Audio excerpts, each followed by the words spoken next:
Swastiastu. Perkenalkan nama saya Gusti Mandira Janda Arya Guna, nomor absen 7. Perkenalkan nama saya Ppdn Taiwan, lulusan 11. Om Swastiastu. Perkenalkan nama saya Kumangan Edko, absen 12. Nama saya Dayumadi Tertaningsi, absen 17. Swastiastu. Perkenalkan nama saya Komang Widya Putra, absen 23. Om Swastiastu.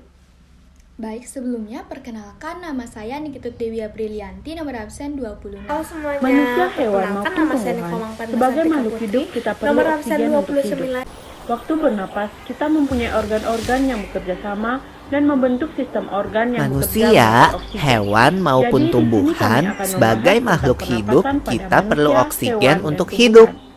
Cekidot. Waktu bernafas, kita mempunyai organ-organ yang bekerja sama dan membentuk sistem Ini saya akan organ. menjelaskan pengertian sekaligus macam-macam pernapasan pada manusia dan juga hewan. Respirasi atau pernapasan merupakan pertukaran oksigen atau O2 dan karbon dioksida atau CO2 antara sel-sel tubuh serta lingkungan. Semua sel mengambil oksigen yang akan digunakan dalam bereaksi dengan senyawa-senyawa sederhana dalam mitokondria. Pernapasan dapat dibagi menjadi dua, yaitu pernapasan eksternal atau luar, yaitu proses bernapas atau pengambilan oksigen dan pengeluaran karbon dioksida serta uap air antara organisme dan juga lingkungannya.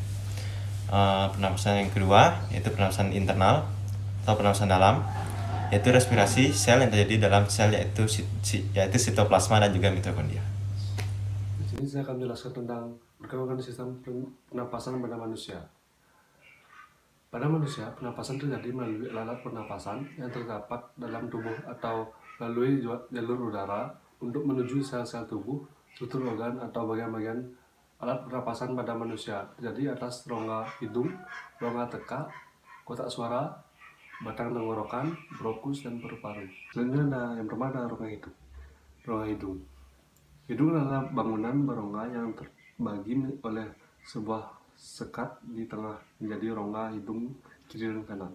Terdapat 3 fungsi rongga hidung. Yang pertama dalam hal pernapasan, udara yang diinspirasi melalui rongga hidung akan menjadi 3 proses, yaitu penyaringan, penghangatan, dan pelembapan.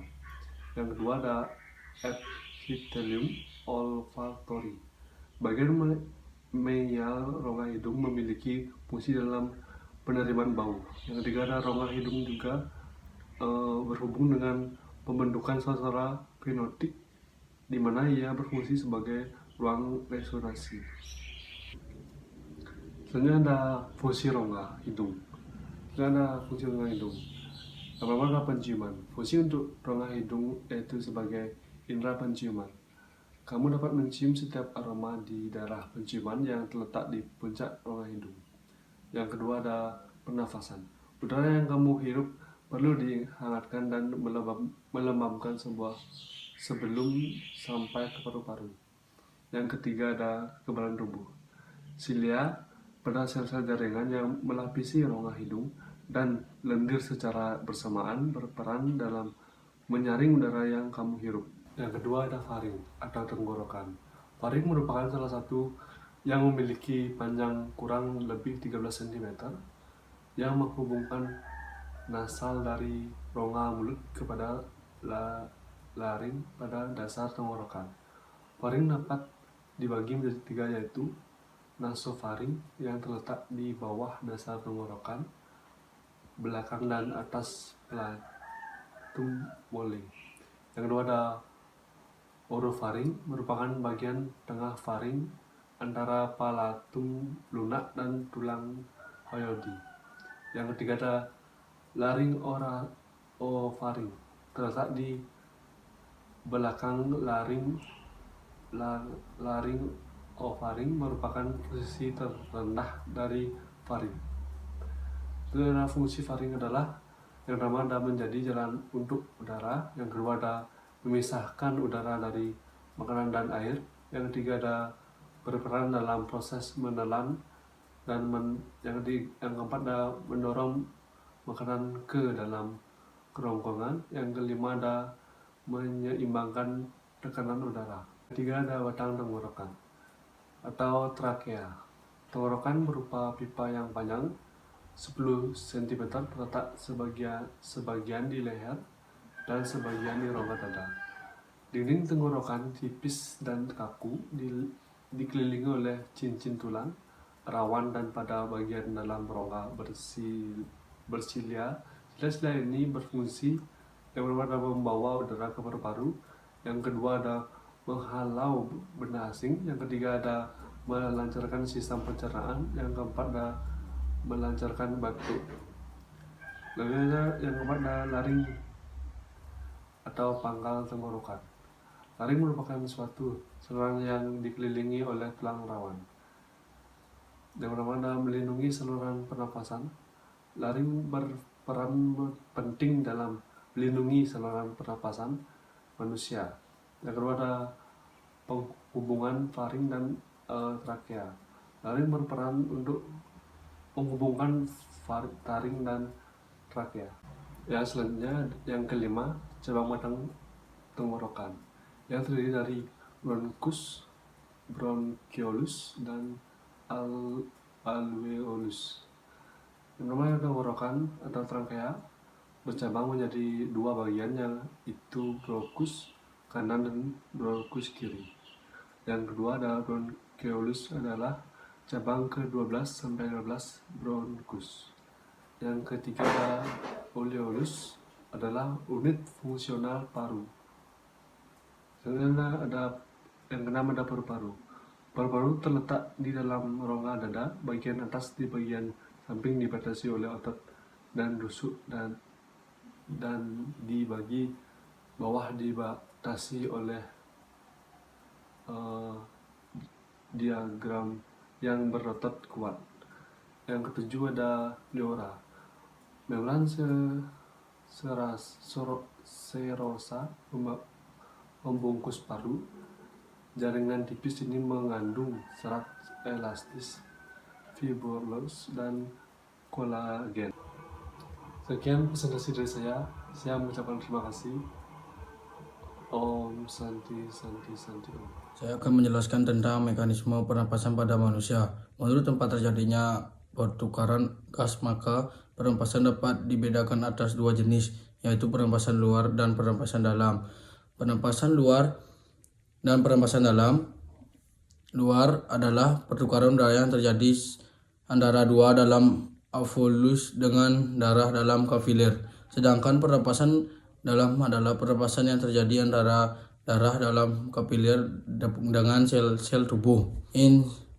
Inspirasi terjadi karena adanya kontraksi otot dan mengeluarkan energi. Maka inspirasi merupakan proses aktif agar udara dapat mengalir masuk ke paru-paru.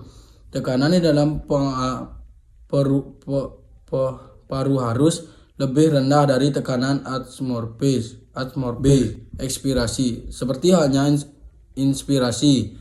Ekspirasi menjadi disebabkan oleh perubahan tekanan di dalam paru. Pernapasan pada manusia dapat digolongkan menjadi dua, yaitu satu, pernapasan dada. Pada pernapasan dada, otot yang berperan penting adalah otot antar tulang rusuk. Otot tulang rusuk dapat dibedakan menjadi dua, yaitu tulang rusuk luar yang berperan dalam mengangkat tulang-tulang rusuk dan tulang rusuk dalam yang berfungsi menurunkan atau mengembalikan tulang rusuk ke posisi semula. 2. Pernapasan perut. Pada pernapasan perut ini, otot yang berperan aktif adalah otot diafragma dan otot dinding rongga perut. Bila otot diafragma berkontraksi, posisi diafragma akan mendatar. Hal itu menyebabkan volume rongga dada bertambah besar sehingga tekanan udaranya semakin kecil. Di sini saya akan melanjutkan presentasi dari teman saya. Saya akan membawakan materi gangguan sistem pernapasan pada manusia. Sistem pernapasan pada manusia yang terdiri atas beberapa organ dapat mengalami gangguan. Gangguan ini biasanya berupa kelainan atau penyakit. Penyakit atau kelainan yang menyerang sistem pernapasan ini dapat menyebabkan proses pernapasan. Ada beberapa contoh gangguan pada sistem pernapasan. Yang pertama ada emfisema, merupakan penyakit paru-paru yang mengalami pembengkakan karena pembuluh darahnya kemasukan udara. Untuk yang kedua ada asma. Asma merupakan kelainan penyumbatan saluran pernapasan yang disebabkan oleh alergi seperti debu, bulu, ataupun rambut. Yang ketiga ada tuberkulosis atau TBC. Jika penyakit ini menyerang dan dibiarkan semakin luas, dapat menyebabkan sel paru-paru mati. Akibatnya paru-paru akan kuncup atau mengecil. Hal tersebut menyebabkan para penderita TBC napasnya sering terengah-engah. Yang keempat ada influenza atau flu, merupakan penyakit yang disebabkan oleh virus influenza. Penyakit ini timbul dengan gejala bersin-bersin, demam, pilek, kanker paru-paru. Penyakit ini merupakan salah satu paling berbahaya. Sel kanker pada paru-paru terus tumbuh tidak terkendali. Penyakit ini lama-kelamaan dapat menyerang seluruh tubuh. Salah satu pemicu kanker paru-paru adalah kebiasaan merokok. Merokok dapat memicu terjadinya kanker paru-paru dan kerusakan paru-paru. Baik, sekian dari saya. Selanjutnya akan dilanjutkan oleh teman saya. Di sini saya akan menjelaskan sistem pernapasan pada hewan. Sama seperti makhluk hidup pada umumnya, bernapas merupakan suatu proses yang sangat penting dan fundamental dalam keberlangsungan hidup hewan. Sistem pernapasan bisa dijabarkan dengan proses pemasukan oksigen dalam tubuh sehingga akan dihasilkan energi karbon dioksida dan juga uap air. Berikut ini adalah bermacam-macam proses respirasi hewan. 1. Kelompok hewan pertama yang akan dibahas adalah kelompok hewan barsel 1 atau juga yang disebut dengan protozoa. Yang termasuk ke dalam hewan barsel 1 ini adalah bakteri semacam Amoeba sp dan Paramecium. Biasanya sistem pernapasannya mengenalkan keluar masuknya udara secara difusi, di mana ketika hewan barsel atau barsel 1 bernapas berkonsentrasi oksigen di dalam sel semakin berkurang, sementara konsentrasi sisa metabolismenya yang berupa karbon dioksida justru semakin meningkat. 2. Mamalia. Hewan mamalia secara umum sama persis dengan sistem respirasi dari manusia. Hewan yang termasuk dalam hewan mamalia merupakan hewan yang berkembang biak dengan cara melahirkan dan menyusui anaknya, seperti misalnya kucing, anjing, sapi, dan lain-lain. Melemahnya otot diafragma membuat otot diafragma ini akan menurun sehingga mengakibatkan rongga dada mengecil dan tekanannya naik. 3. Aves. Kelompok hewan yang berikut adalah sistem pernapasan kelompok hewan Aves. Secara umum, hewan Aves memiliki alat pernapasan terdiri dari 1. Pasang lubang hidung, 2. Trakea atau yang bisa juga disebut batang tenggorokan, 3. Faring yang akan menghubungkan rongga mulut dengan trakea, 4. Sepasang paru-paru yang dihubungkan dengan pundi-pundi udara. Ketika hewan Aves sedang tidak terbang, pertama-tama otot antar tulang rusuk berkontraksi, maka rongga dada akan mengembang. 4. Reptil. Hewan reptil biasanya berupa paru-paru dan juga cenderung mirip dengan Aves. Di sini saya akan membahas lanjutan tentang pernapasan pada hewan. Mulai dari nomor 5 sampai yang ke-10. Baik, mulai dari yang nomor 5 itu pada ikan. Nah, sistem pernafasan pada ikan menggunakan insang yang biasanya berjumlah 4 pasang. Keempat pasang insang pada ikan ini berada di samping kiri dan samping kanan suatu ikan, dan juga ada di bagian kepala. Insang ini memiliki lembaran yang diselubungi dengan jaringan epitel yang berisi jaringan-jaringan pembuluh darah kapiler. Ikan melakukan sistem pernafasan dengan membuka dan menutup mulutnya, sembari bergantian membuka dan menutup insangnya. Pada waktu mulut ikan ini terbuka, air tentu saja akan masuk ke dalam rongga mulut ikan, dan pada waktu ini biasanya ikan akan menutup. Hal ini akan membuat oksigen yang terlarut dalam air akan masuk secara difusi ke dalam pembuluh kapiler yang terdapat pada insang. Pada waktu mulut ikan ini tertutup, insangnya akan terbuka yang akan menyebabkan air beserta karbon dioksida keluar melalui lembaran-lembaran insang. Fase inspirasi dari pernapasan ikan adalah pada saat air masuk melalui rongga mulut.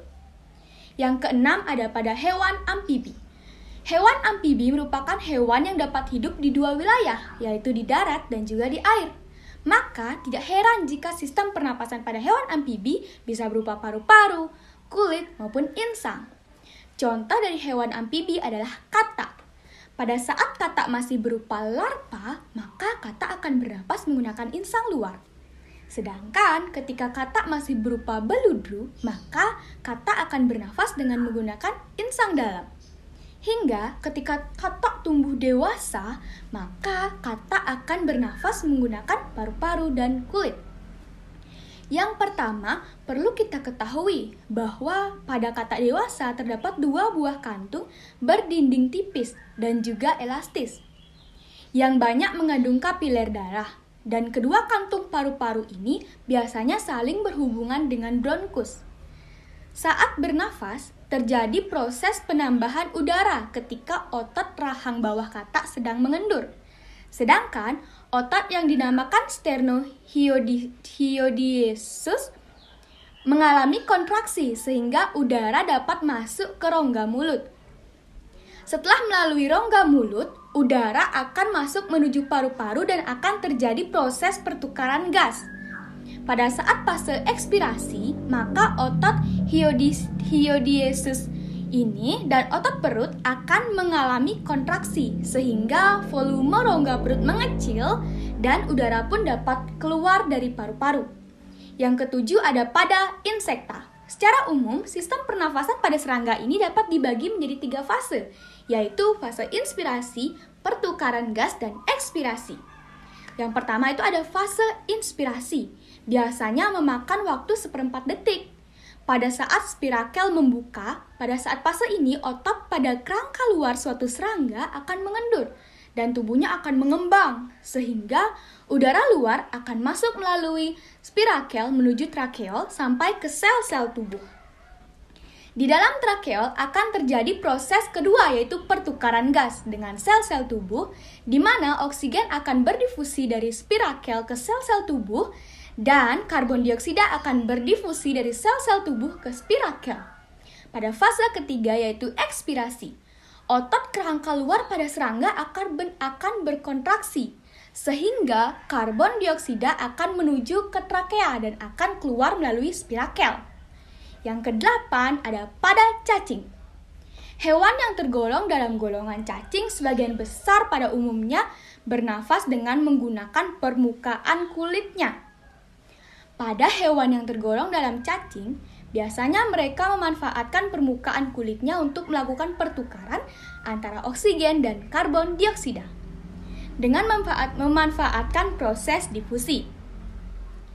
Kulit cacing pada umumnya memiliki banyak kapiler darah dan juga kelenjar lendir yang tentunya secara kontinu akan selalu menghasilkan lendir. Lendir yang dihasilkan ini memiliki manfaat untuk menjaga cacing agar tetap basah, sehingga oksigen akan mudah berdifusi melalui permukaan kulit cacing. Oksigen yang masuk ke dalam tubuh cacing melalui proses difusi ini akan berikatan dengan hemoglobin di dalam plasma darah, sehingga membentuk oksihemoglobin. 9 ada pada arachnida. Hewan yang tergolong arachnida biasanya akan bernafas menggunakan alat pernapasan yang biasanya disebut dengan paru-paru buku dan juga insang buku jika ia terdapat di air. Kalau paru-paru buku itu kalau dia terdapat di darat. Nah, hewan yang termasuk ke dalam golongan arachnida ini adalah laba-laba dan juga kalajengking. Masing-masing paru-paru buku yang dimiliki oleh arachnida ini memiliki sejenis lembaran-lembaran tipis yang tersusun sejajar dan biasanya disebut juga dengan lamela. Selain itu, paru-paru buku pada arachnida juga memiliki spirakel yang merupakan tempat keluar masuknya udara dari luar dan dalam tubuh arachnida. Keluar masuknya udara pada arachnida dipengaruhi oleh gerakan otot, seperti halnya yang terjadi pada proses inspirasi yang terjadi pada mamalia yang menggunakan paru-paru. Karena sistem pernafasan dengan menggunakan paru-paru buku dan juga insang buku, prosesnya akan sama dengan proses pernafasan pada mamalia. Karena memang baik paru-paru buku dan insang buku memiliki fungsi yang identik dengan paru-paru. Yang ke-10 ada pada krustacea. Hewan yang tergolong ke dalam kelompok krustacea ini bernafas dengan menggunakan insang. Sama dengan ikan, hewan yang termasuk ke dalam krustacea adalah udang, lobster, dan juga kepiting. Pada umumnya, insang yang terdapat pada krustacea ini terletak pada kamar-kamar insang yang terletak di antara bronchiostegit atau yang biasa disebut sebagai pelindung insang dan juga biasa disebut dengan dinding badan. Nah, pada insang yang terdapat pada hewan krustacea biasanya juga terdapat suatu pembuluh darah dengan membran yang tipis. Nah, pembuluh darah dengan membran yang tipis ini akan sangat bermanfaat untuk pertukaran gas secara difusi, di mana proses pemasukan oksigen dari luar ke darah dan juga pengeluaran karbon dioksida dari darah keluar atau ke udara dapat berjalan secara cepat dan juga efisien. Baik, sekian penjelasan mengenai pernapasan hewan dari saya. Sampai jumpa di kesempatan selanjutnya. Dadah! Ini saya akan melanjutkan presentasi dari teman saya. Di sini saya akan mempresentasikan tentang pernapasan tumbuhan. Jadi, respirasi tumbuhan adalah suatu proses di mana tumbuhan menyerap molekul oksigen yang terdapat di udara untuk menghasilkan air, karbon dioksida, dan energi yang dibutuhkan tanaman untuk tumbuh dan berkembang. Respirasi pada tumbuhan diketahui terjadi di pagi dan di siang hari bersamaan dengan proses fotosintesis, dan juga pada malam hari saat tumbuhan tidak melakukan fotosintesis. Bisa pula dikatakan bahwa 100% proses respirasi juga terjadi saat tumbuhan berfotosintesis. Proses respirasi pada tanaman melibatkan penggunaan gula yang dihasilkan selama fotosintesis serta oksigen untuk menghasilkan energi bagi pertumbuhan tanaman. Dalam banyak hal, respirasi merupakan kebalikan dari fotosintesis. Di lingkungan alami, tanaman menghasilkan makanan sendiri untuk bertahan hidup. Dalam proses fotosintesis, tumbuhan menggunakan karbon dioksida dari lingkungan untuk menghasilkan gula dan oksigen yang nantinya dapat dimanfaatkan sebagai sumber energi. Perbedaan lainnya di antara fotosintesis dan respirasi adalah fotosintesis hanya terjadi pada daun dan batang saja, respirasi terjadi pada daun, batang, dan akar tanaman. Proses respirasi dipresentasikan sebagai berikut. Oke, di sini saya akan menjelaskan jenis-jenis respirasi pada tumbuhan. Ada 2 jenis respirasi pada tumbuhan yang dikenal dalam studi biologi sejak zaman dulu sampai sekarang. Dari keduanya, dapat dibedakan bahwa beberapa tumbuhan ternyata masih memiliki kebutuhan pada oksigen meskipun dikatakan mereka bernapas dengan karbon dioksida. Yang pertama, yaitu respirasi aerob. Jenis respirasi aerob adalah sistem di mana tumbuhan menggunakan oksigen yang ada di udara untuk mendapatkan energi baginya. Pemecahan karbohidrat pada tumbuhan sangat bergantung pada oksigen. Respirasi ini terjadi seumur hidup dan sintesisnya adalah karbon dioksida dan air. Yang kedua, yaitu respirasi anaerob. Jenis respirasi anaerob adalah sistem di mana tumbuhan tidak perlu memakai oksigen untuk melakukan reaksi pemecahan rantai karbohidrat. Respirasi ini terjadi hanya sementara pada tumbuhan. Hasilnya adalah sintesis berupa alkohol dan karbon dioksida.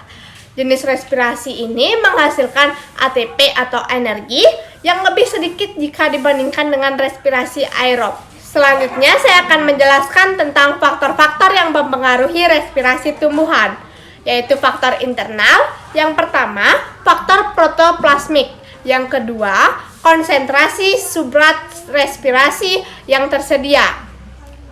Selanjutnya ada faktor eksternal. Yang pertama ada temperatur, yang kedua konsentrasi oksigen di udara, yang ketiga cahaya, yang keempat konsentrasi karbon dioksida, yang kelima tersedianya air, yang keenam luka pada organ tumbuhan, yang ketujuh senyawa kimia, dan yang ke-8 perlakuan mekanis. Selanjutnya, ada zat yang menghambat proses respirasi. Selain beberapa syarat yang dibutuhkan agar tumbuhan bisa melakukan respirasi, terdapat juga beberapa zat yang mampu membuat proses respirasi tumbuhan terganggu. Berikut ini contoh-contoh zat yang mengganggu proses respirasi pada tumbuhan. Baik, sekian dari presentasi saya. Bye-bye.